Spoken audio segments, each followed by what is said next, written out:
तारक बरदान, रामचरित सतकोटि महान, लिय महेश जिय जान। श्री राम नाम सर्वोपरि है।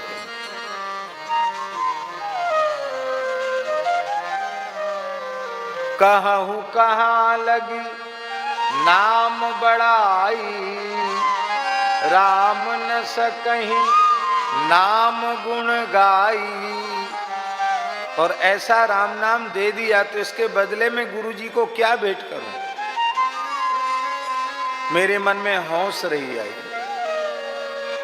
बोले भेंट तो नहीं किया जा सकता, चलो गुरु जी का यश ही गाओ। कैसे गाएं? उसके लिए दवात चाहिए, उसमें स्याही चाहिए, फिर कलम चाहिए, फिर कागज चाहिए। अरे बोले ये तो सामान्य चीज लिखने पढ़ने के लिए इसकी आवश्यकता है। गुरु तत्व की महिमा इतनी है कि वो थोड़ी मोड़ी स्याही से लिखी नहीं जा सकती। कबीर जी की वाणी, सात समंदर मसी करूं,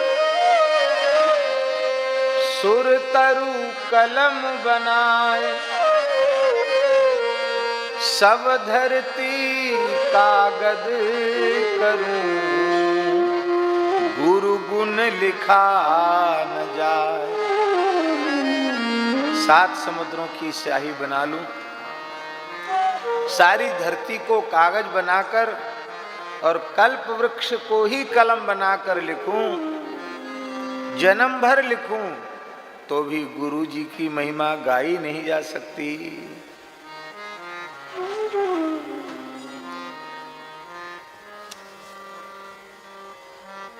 आहा, एक पिशाची भाषा का ग्रंथ है, पिशाची भाषा।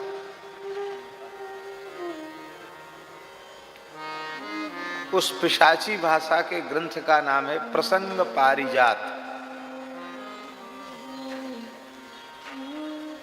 बहुत भारी चमत्कारी ग्रंथ है वो।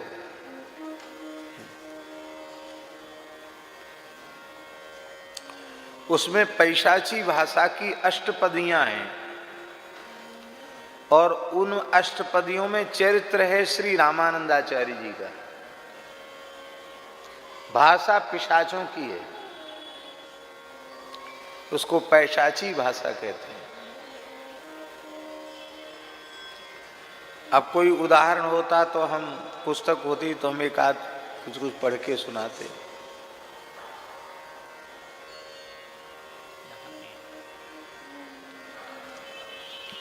उसमें प्रत्येक अष्टपदी की फलश्रुति है, उसको सिद्ध करने की विधि है, और इसका क्या चमत्कार है ये भी लिखा हुआ है। सब चीज जैसे सावर मंत्र सिद्ध होते हैं, ऐसे ही वो अष्टपदियां भी सिद्ध हैं। जगतगुरु श्री मदाध्य रामानंदाचार्य जी के शिष्य हुए महात्मा श्री चेतन दास जी, उनके द्वारा लिखा हुआ यह ग्रंथ है।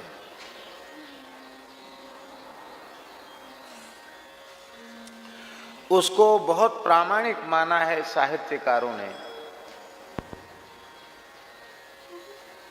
क्योंकि साक्षात रामानंदाचार्य जी के शिष्य की रचना है। तो उसमें लिखा है,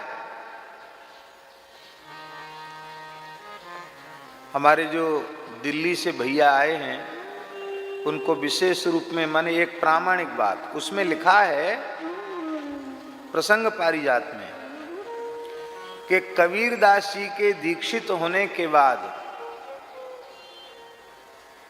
यहां से लेके अरब तक के 40,000 मुस्लिम फकीर श्री रामानंदाचार्य जी के चरणाश्रित हुए। कितने?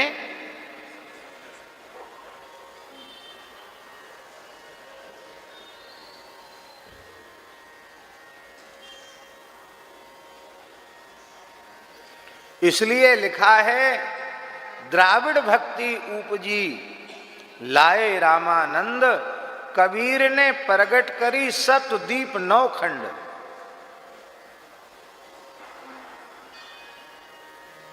अद्भुत है।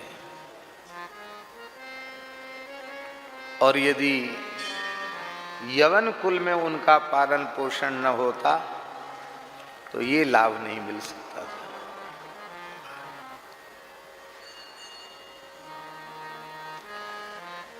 इतना भजन बढ़ गया कबीर दास जी का, बालक कबीर का भजन इतना बढ़ गया कि उनको खाने पीने की सुध नहीं रहती, वे रोते रहते। और इस बात को उन्होंने स्वयं अपनी वाणी में कहा, अपनी साखी में कहा।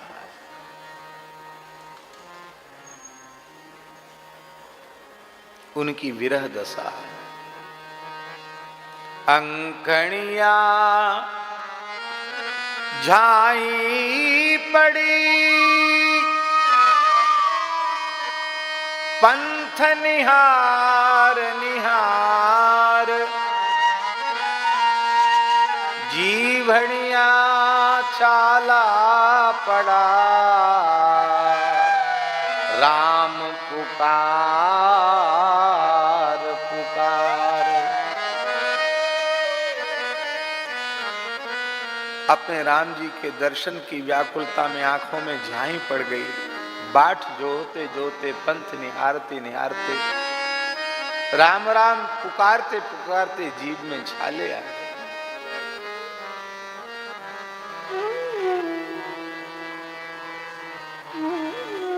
लोगों ने कहा, कबीर तुम तो भक्त हो, तुम क्यों रोते हो? रोए संसार। अरे शरीर संसार में जिसकी आसक्ति है वो रोवे, तुम क्यों रोते हो?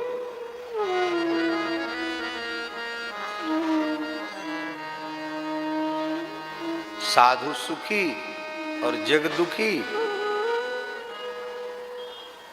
कबीरदास जी ने कहा, नहीं, हमारा अनुभव उल्टा है।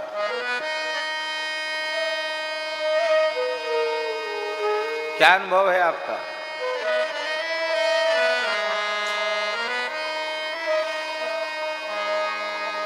सुखिया सब संसार है,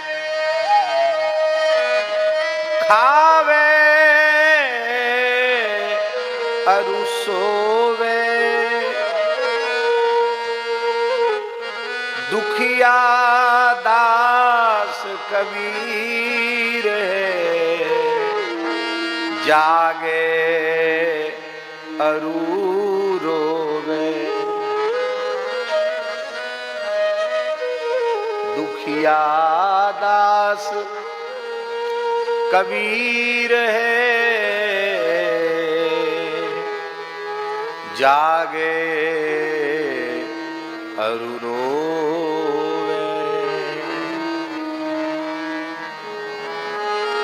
दुखिया दास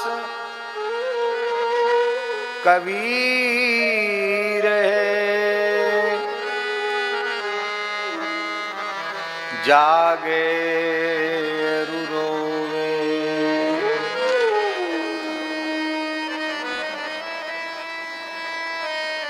आहा,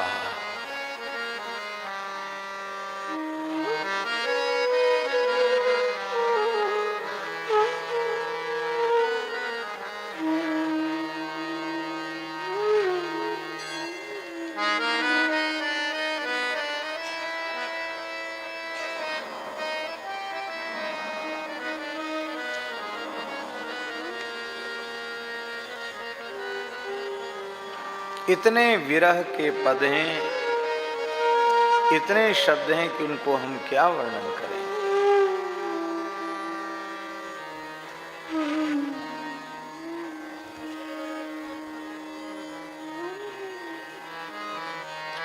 अलग अलग संबोधन किए हैं।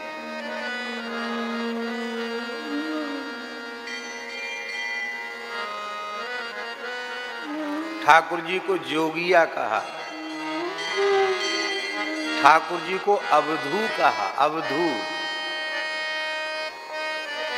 राम जी को अवधू कहा, राम जी को जोगिया कहा, राम जी को प्रियतम कहा, राम जी को पीव कहा, राम जी को महबूब कहा। क्या नहीं कहा कभी। हाँ। कौन मिलावे मोही जोगिया हो, कौन मिलावे मोही जोगिया हो, जोगिया बिन रह्यो न जाए। कौन मिलावे मोही जोगिया हो, जोगिया बिन रह्यो न जाए। जोगिया बिन रह्यो न जाए। जोगिया बिनु रह्यो न जाए। हों हिरनी पिया पारधी, हों हिरनी पिया पारधी, मारे शब्द के बाण,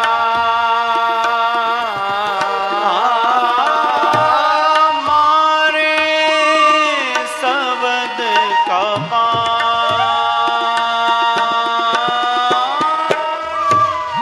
जाहि लगे सर जान ही हो, और दर्द नहीं जान। जाहि लगे सर जान ही हो, और दर्द नहीं जान। कौन मिलावे मोही जोगिया हो, जोगिया बिन रह्यो न जाए। कौन मिलावे मोही जोगिया, जोगिया बिन रह्यो न जाए। राम जी को बता दिया शिकारी, मैं हिरन हूं। राम जी बहेलिया हैं, शिकारी हैं। ऐसा बाण मारा है राम नाम का शब्द का कि मैं बयान नहीं कर सकती हूं। जाहि लगी सरे जान ही, जिसको बाण लगा है वो जाने, और दर्द नहीं जाने। इतना तीखा बाण लगा, गिरह का बाण लगा। जब बाण लगता है विष से बुझा हुआ बाण, तो जिस प्राणी को बाण लगता है शिकारी का, वो छटपटाता है, फिर उसको प्यास लगती है, फिर कुछ बोलता है। कबीरदास जी कहते मेरी दशा वैसी है। मैं प्यासी हूँ पीव की हो, मैं प्यासी पीव की हो, रटत सदा प्यू प्यू।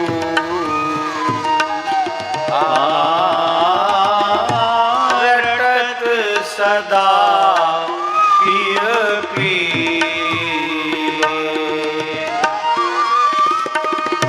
पिया मिले तो जीव है,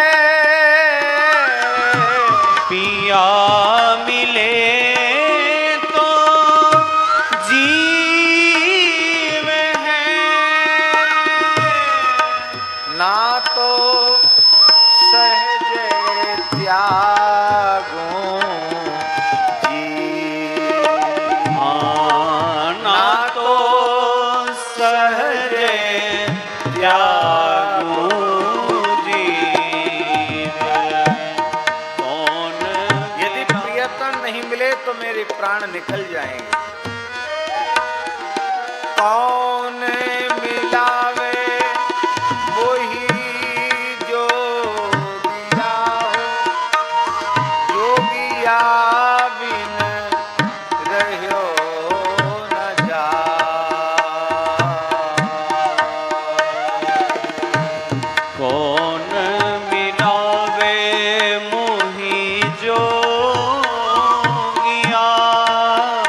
जोगिया बिन रह्यो न जाए। बड़ी विलक्षण बात। कबीर जी कहते मैं तो पीली पड़ गई। कैसे पीली पड़ी भाई? पिय कारण पियरी भई, पिय कारण पियरी भई। लोग कहें तन रोग,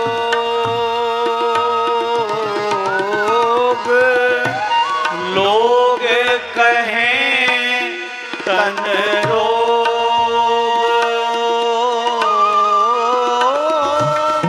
चह चह लाघन में किया, छहला घन में किया। रे पिया मिलन के जो रे प्रिया मिलन के जो।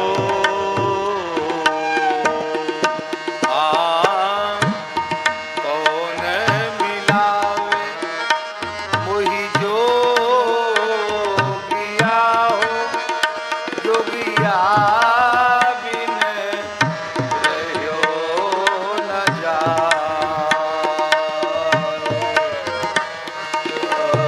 कौन मिलावे मोहि जोगिया, जोगिया बिन रह्यो न जाए। प्रीतम के विरह में पीली पड़ गई। लोगों ने कहना आरंभ कर दिया कि ये क्या सारा शरीर सूख गया, पीला पड़ गया, क्या हो गया, पीलिया हो गया क्या? संत कबीरदास जी कहते हैं मैंने प्रियतम के प्रत्यक्ष दर्शन की चाह में न जाने कितने दिनों से लंघन कर रखा है। चाह छह माने चार, छह माने चार भी बहुवचन और छह भी बहुवचन, माने न जाने कितने लंघन मैंने कर लिए हैं, उपवास कर लिए हैं। और स्थिति ये है कि कबीर के पालक पिता तो इसी दुख में चले गए कि मेरा बेटा पागल हो गया, रोता रहता है। अब केवल नीमा बची है और कबीर जी की ये हालत है।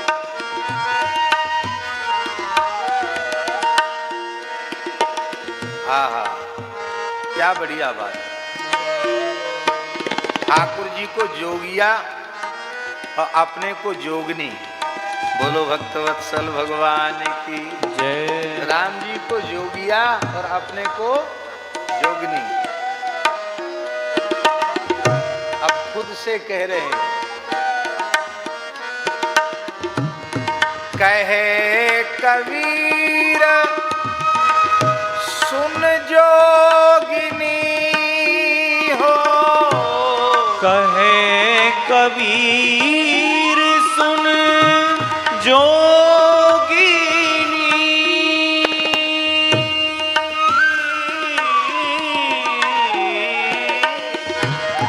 कहे कबीर सुन जोगिनी हो, तन में मन ही मिला,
जोगिया बिनु रहो न जाए,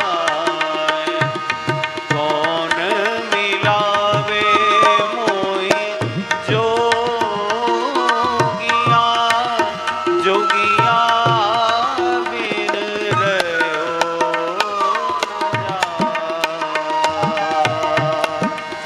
जोगिया बिन रहो न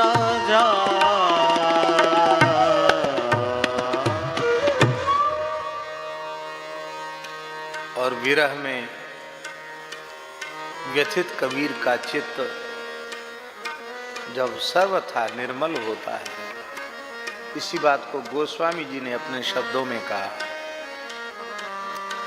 प्रेम भगति जल बिन रघुराई, अभयंतर मल कबहु की जाई। भगवत विरह के बिना भीतर का मल निवृत्त नहीं होता है।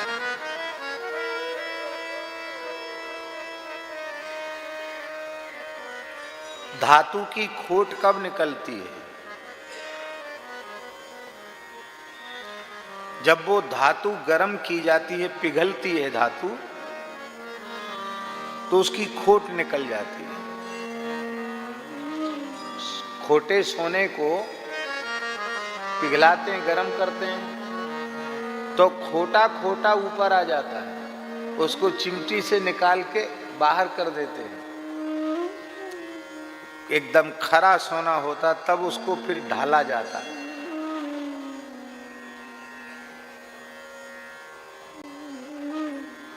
हम एक बार एक लड्डू गोपाल जी की मूर्ति मुहूर्त से ढलवानी थी, उसको ढलवाने गए। एक ज्योतिष के विशेष मुहूर्त में उसको ढलवाना था, अष्ट धातु। उसमें सब चीजें थी जिस जिस मात्रा में होनी चाहिए।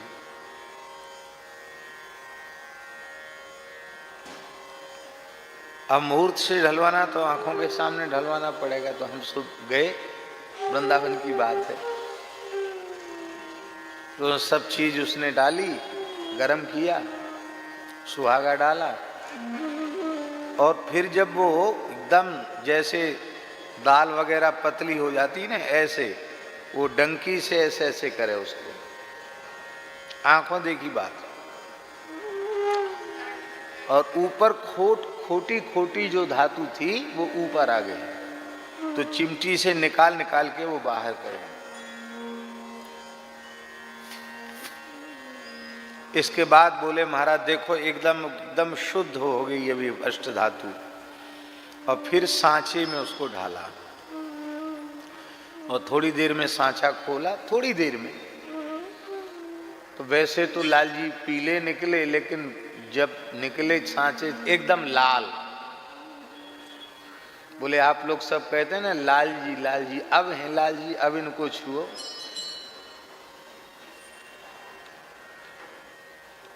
तो हमको चौपाई उस समय समझ में आ गई कि प्रेम भगत जल बिन रघुराई, अभयंतरमल कबहू की जाई। ऐसे ही चित्त जब भगवत विरह में द्रवीभूत होता है तो पिघला हुआ चित्त, उसका खोटापन नेत्रों के मार्ग से बाहर निकल जाता है। अब खोटापन निकल गया तो समझ में आ गया कि अरे वो प्रियतम तो मेरे भीतर ही विराजमान है, पर अब तक मिले क्यों नहीं। बोले प्रियतम सामने खड़े हैं और मैं घूंघट काढ़े बैठी हूं, इसलिए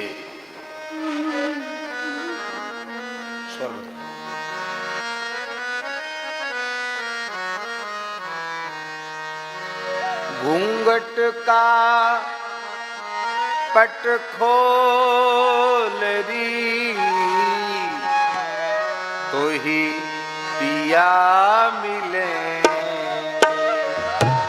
घूंघट का पट खोल री तो हे पिया मिलेंगे।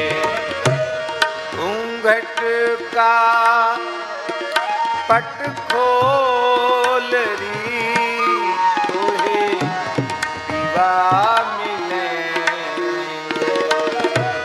घूंघट का पट खोल रे तो ही पिया मिलेंगे। मोटी साड़ी हो, जाड़ी मोटी, और घूंघट यहाँ तक कर लिया जाए तो आंखों के सामने मोटा पर्दा आएगा तो पता क्या चलेगा सामने कौन खड़ा है। हम सब जीवों की आंखों के सामने अविद्या माया का पर्दा पड़ा हुआ है। इस अविद्या माया के पर्दे को हटाओ तो तुझे प्रियतम मिलेंगे। ये अविद्या माया है क्या? क्या है अविद्या माया? मैं अरु मोर तोरते माया, मैं अरु मोर तोरते माया, जेहि बस कीन्हे जीवन काया। जेहि बस कीन्हे जीवन काया। मैं अरु मोर तोरते माया, मैं अरु मोर तोरते माया। मैं, मेरा और तू तेरा, इसी का नाम है माया। इसको मिटा दो तो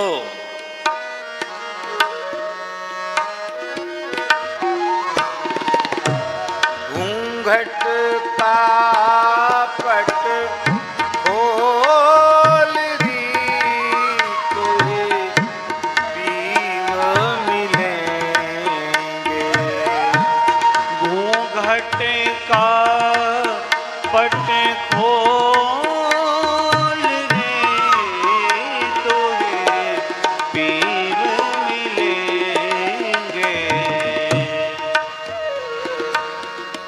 घट घट रमता राम रमैया, घट घट रमता राम रमैया।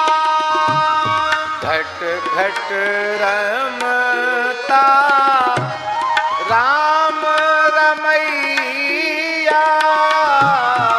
घट घट रमता राम रमैया।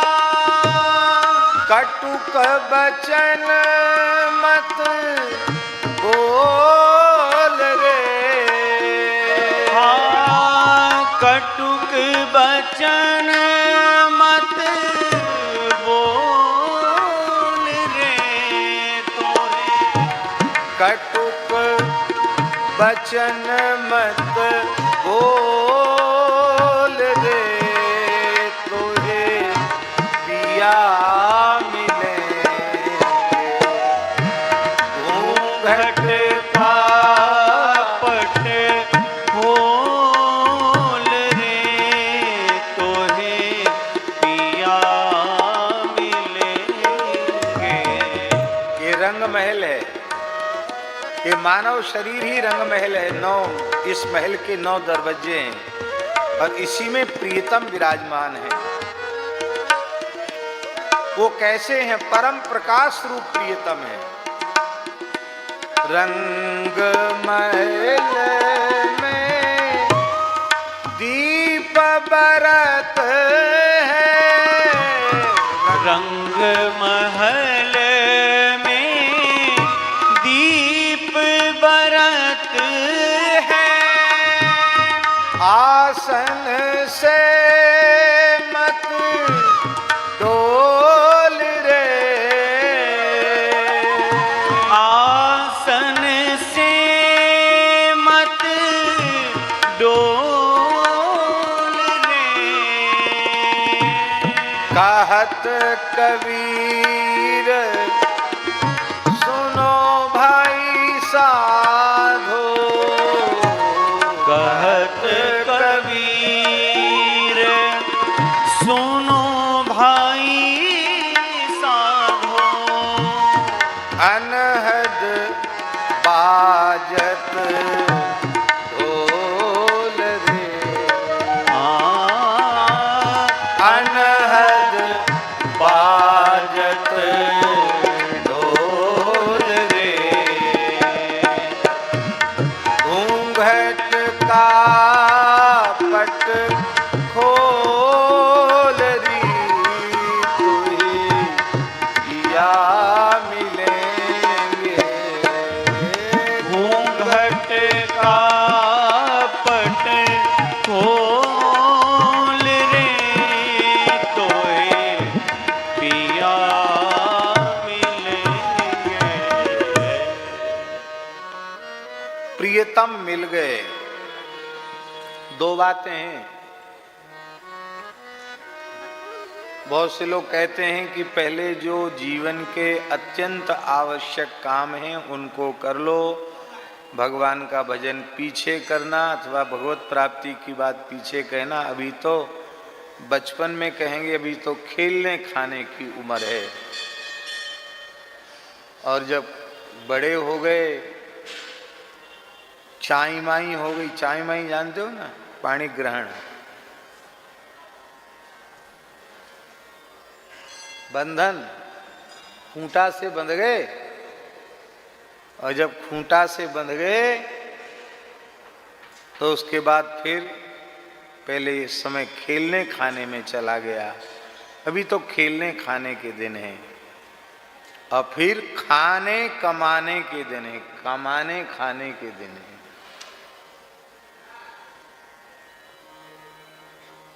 अब भगवत प्राप्ति करोगे। परम श्रद्धेय स्वामी राम सुखदास जी महाराज कहते थे, बालापन में खेला खाया, जवानी में हर हाँक्या, बूढ़ भये तब माला लीनी, राम जी थारा भी मन राख्या।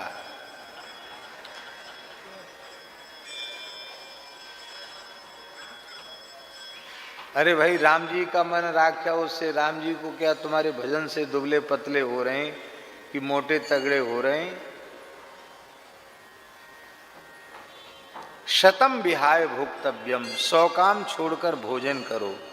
भोजन के बिना शरीर चलेगा नहीं। 100 काम छोड़ो, भोजन करो। बोले आपने तो बहुत बढ़िया बात कह दी, अब तो सवेरे उठते ही भोजन कर लेंगे। बोले नहीं नहीं नहीं, सहस्रम स्नान माचरित, 1000 काम छोड़कर स्नान करो, 100 काम छोड़कर भोजन करो और 1000 काम छोड़कर स्नान करो।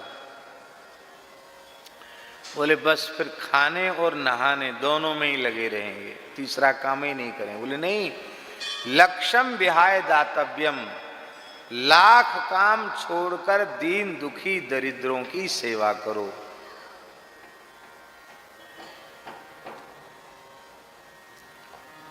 महाराज जी संतों ने बड़ी ऊंची बात कही है। कबीरदास जी ने एक साखी में कहा, दान का पात्र कौन है? जिसको तुम्हारी सेवा की आवश्यकता है। बहुत ऊंची बात। संत कबीरदास जी कहते, दान दरिद्र को दीजिए मिटे दरिद्र की पीर। दारिद्र की पीर कैसी होती है उसको दरिद्र ही समझ सकता है। अभावग्रस्त मनुष्य ही अभाव की पीड़ा किसको कहते हैं वो समझ सकता है। इसलिए अभाव से पीड़ित, अन्न वस्त्र चिकित्सा इससे पीड़ित, इसके अभाव से पीड़ित, शिक्षा के अभाव से पीड़ित लोग यदि हमसे भटक और छिटक जाते हैं तो उसमें उनका दोष नहीं है, हमारा दोष है। हमारे पास जितना अपने खाने को है, जितना अपना पहनने को है, उतने पर ही हमारा अधिकार है। ये बात हम नहीं कह रहे हैं, ये बात शास्त्र कह रहे हैं। हम सबके लिए, केवल हम आपके उपदेश दे रहे हैं सो उसके लिए, हम अपने लिए भी कह रहे हैं, सबके लिए कह रहे हैं। यावत भ्रियेत जठरम तावत स्वत्वम ही देहि नाम। जितने में पेट भर जाए उतने पर ही मनुष्य का अधिकार है।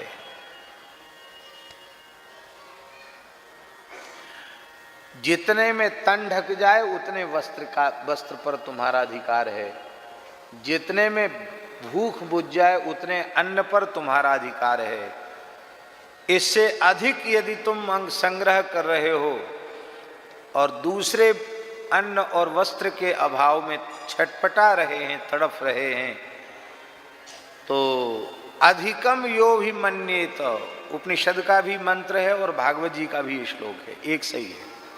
अधिकम यो भी मन्येत, उससे अधिक को यदि तुम अपना मानोगे तो परमात्मा की दृष्टि में चोर समझे जाओगे।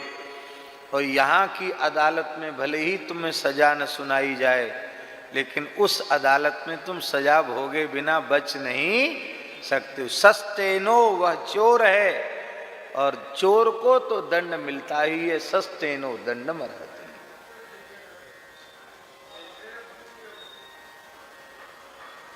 तुम्हारा अपना स्वयं का, अपने परिवार का जितने में व्यवहार ठीक से चल रहा है उतने पर तुम्हारा अधिकार है। उससे अधिक जो तुमने संग्रह कर रखा है वो गौ, ब्राह्मण, दीन दुखी, अतिथि, संत, जिन्हें तुम्हारी सेवा की आवश्यकता है, अभावग्रस्त प्राणी, उन अभावग्रस्त प्राणियों के का अधिकार है उस पर। पूज्य स्वामी संपूर्णानंद जी महाराज एक बात कहते थे, बहुत अच्छी बात लगी उनकी। वे कहते थे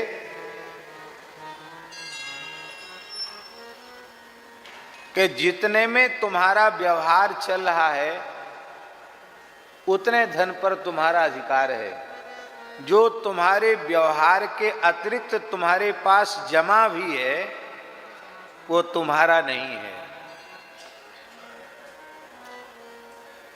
उस पर 5 का अधिकार है। कितने का अधिकार है? 5 का। उसके 5 हिस्सेदार हैं। कौन कौन? वो कहते थे बालक। क्यों? वो बालक कर्म करने का अधिकारी नहीं है, वो धन कमा नहीं सकता, अभी तो पढ़ना लिखना उसको।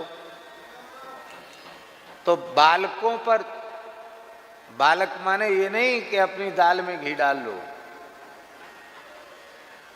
बालक का मतलब ये नहीं कि अपने ही दाल में घी डालते चले जाओ। रे भाई, एक बिहार में एक काम होता है, कोई बिहार के महानुभाव बैठे हैं, पंडित जी बैठे हैं, मिथिला वाले, हाँ तब ठीक है। किसी किसी के यहाँ बड़ा न्योता होता है, भंडारा होता है, और उसको सबको घी परोसने की सामर्थ्य नहीं है, और पंगत में घी परोसना है, तो एक पात्र में घी लेता है और ऐसे दिखाता है, परोसता नहीं है।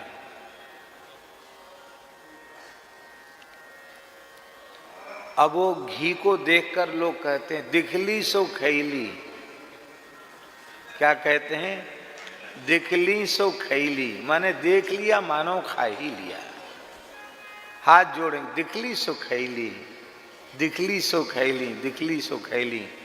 फिर जो गांव का समाज का मुखिया होता, बड़ा आदमी, उसकी दाल में, उसके भात में वो घी सब डाल दिया जाता है। क्यों? मुखिया मुखसों चाहिए खान पान को एक, पाले पोसे सकल अंग तुलसी से सहित विवेक। लेकिन ये अर्थ नहीं है तुलसीदास जी की चौपाई का कि गांव के मुखिया को ही सारा कटोरा भर घी पिला दो। नहीं नहीं, दिखलियों से खैली बढ़िया नहीं है। भले ही एक ही कटोरा घी है, पर पूरी पंगत में मिले। उसका उपाय क्या है? जितनी भी दाल बनी है सब में मिला दो, सबके अंश में चला जाए।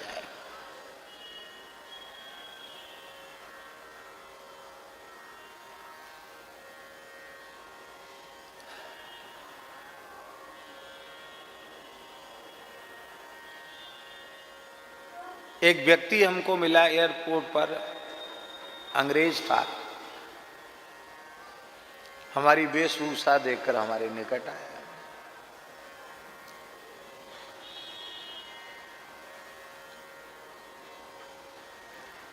तो हमसे पहले उसने ये पूछा कि आप अंग्रेजी बोलना जानते हैं? हमने कहा नहीं, हम अंग्रेजी बोला नहीं, हम अपनी भाषा बोलते हैं, अंग्रेजी हमको बोलना नहीं आता। तो बोला हम थोड़ा जानता है, हिंदी जानता है। जानता है तो बोलो,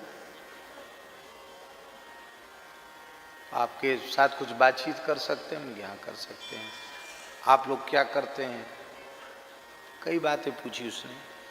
तो हमने कहा हम तो पीछे बताएंगे हम क्या करते हैं, पहले तुम बताओ तुम क्या करते हो। हम अपनी बात पीछे बताएंगे, पहले तुम बताओ, क्योंकि हमारे देश में तुम आए हो, हमारे अतिथि हो, तो हमारा पूछना पहला कर्तव्य है। इसलिए तुम बताओ कि तुम क्या करते हो। उसने कहा मैं पादरी हूँ और ईसाई धर्म का प्रचार करता हूँ। मैंने कहा आप कहाँ जा रहे हैं? दिल्ली की बात है। बोले हम काठमांडू जा रहे हैं, नेपाल जा रहे हैं, हमारा कार्यक्षेत्र नेपाल में है। हमने कहा वहाँ तो हिंदू राष्ट्र है। उस समय हिंदू राष्ट्र था, तब की बात है। जिस समय हिंदू राष्ट्र था उस समय की बात मैं बता रहा हूँ। उसने कहा कि पहाड़ में सुदूर क्षेत्र में हमारी मिशनरियाँ सेवा का कार्य करती हैं, और पहाड़ में अब या तो कम्युनिस्ट विचारधारा के लोग हैं या ईसाई हो गए हैं, अब हिंदू लोग नहीं हैं।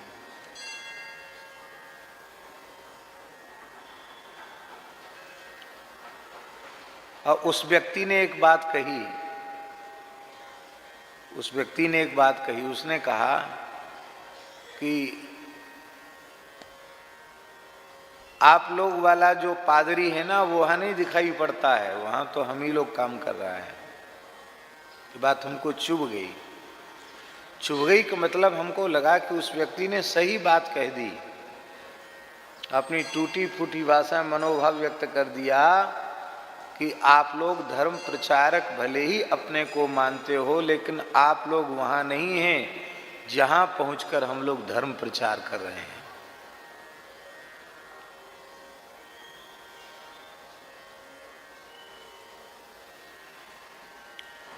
यद्यपि ये बात अवश्य है कि यदि हम सत्संग के माध्यम से उन अभावग्रस्त प्राणियों में भी निष्ठा जगा सकें तो वे किसी भी स्थिति में परिवर्तित नहीं होंगे। लेकिन हमने सत्संग तो उन्हें दिए ही नहीं, वे जानते ही नहीं धर्म क्या होता है, संत क्या होते हैं। उनको तो भूख लगी है, अन्न की आवश्यकता है, वे रुग्ण हैं, उन्हें चिकित्सा की आवश्यकता है, उन्हें घर की आवश्यकता है। ये तो बहुत बढ़िया काम किया, ये जो अन्न बट रहा है ना, और मकान बन रहे हैं, गरीबों को अन्न मिल रहा है, ये सब बहुत अच्छा काम है। इससे बहुत बड़ा अंकुश लगा है, इससे बहुत अंकुश लगा है। और भगवान करें कम से कम 20-25 वर्ष ऐसे ही दीन दुखी गरीबों की सेवा भारत सरकार के माध्यम से होती रहे तो सबके पैर उखड़ जाएंगे, सब भाग जाएंगे। जैसे कभी कहा था ना अंग्रेजों भारत छोड़ो, ऐसे ही फिर मिशनरियां भारत छोड़ो, धर्मांतरण करने वाले भारत छोड़ो, उनको भारत से बाहर भागना पड़ेगा। इसलिए संत कबीरदास जी कहते, दान दरिद्र को दीजिए मिटे दरिद्र की पीर। दारिद्र की पीर क्या होती है, इसका अनुभव कोई दरिद्र ही कर सकता है। हाँ, तो भगवत प्राप्ति, हाँ, हम जो बात कह रहे थे उसको कह दें पूरी, कि 100 काम छोड़कर स्नान करो, 100 काम छोड़कर भोजन करो, 1000 काम छोड़कर स्नान करो, 1,00,000 काम छोड़कर दीन दुखी दरिद्रों की सेवा करो। अब भजन के लिए लिखा है भगवान व्यास जी ने, कोटिम त्यक्त्वा हरिम भजेत, करोड़ों काम छोड़कर भजन करो। भजन सबसे जरूरी। इसलिए 2 बातें हैं। एक बात तो यह है कि पहले संसार का व्यवहार करो, परमार्थ पीछे करना। परमार्थ क्या है? सच्चा परमार्थ है जीव को भगवत प्राप्ति हो जाना। भगवत प्राप्ति से बड़ा कोई परमार्थ नहीं है। सबसे बड़ा परमार्थ है, जिसके लिए भगवान ने हमें शरीर दिया है वो काम पूरा हो जाए।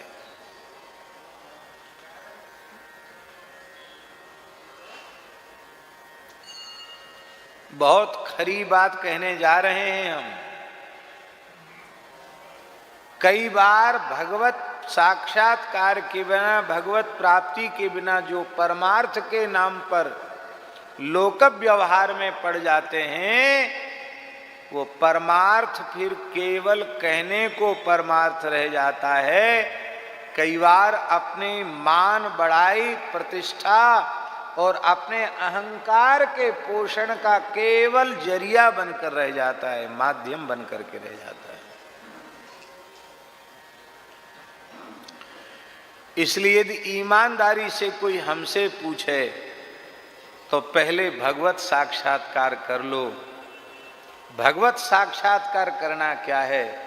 भगवत साक्षात्कार 4 प्रकार का है। पहला है, भजन करके इतना चित्त निर्मल कर लो कि स्वप्न में भगवान की ही अनुभूति हो। स्वप्न दर्शन पहला दर्शन है।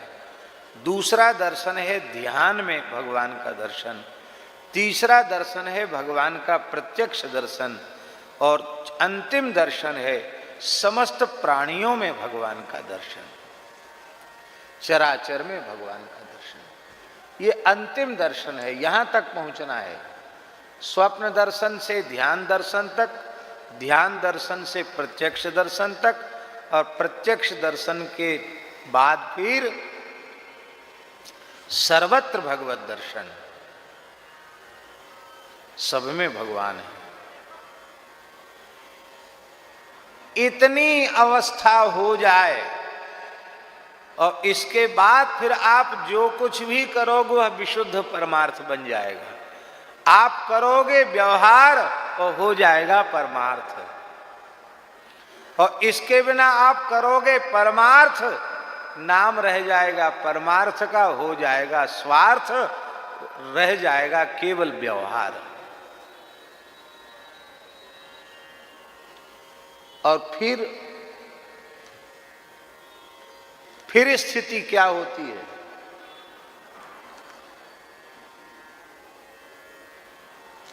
फिर स्थिति ये होती है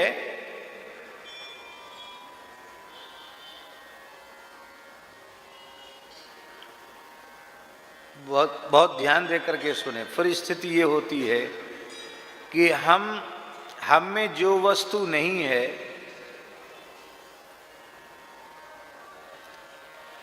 और आप वही वस्तु हमें देखना चाहते हैं, हम में वो वस्तु नहीं है, और हमारी पूजा प्रतिष्ठा मान बढ़ाई उसी से होगी कि जो आप हम में देखना चाहते हैं और हम में है नहीं। तो वो वस्तु तो हम में नहीं है, पर हम वैसे हैं ऐसा नाटक हम करेंगे, ऐसा अभिनय करेंगे, और इस अभिनय को ही दंभ कहते हैं। आप जैसे हैं नहीं, वैसा दूसरों के सामने अपने को प्रमाणित करना चाहते हैं, इसी का नाम है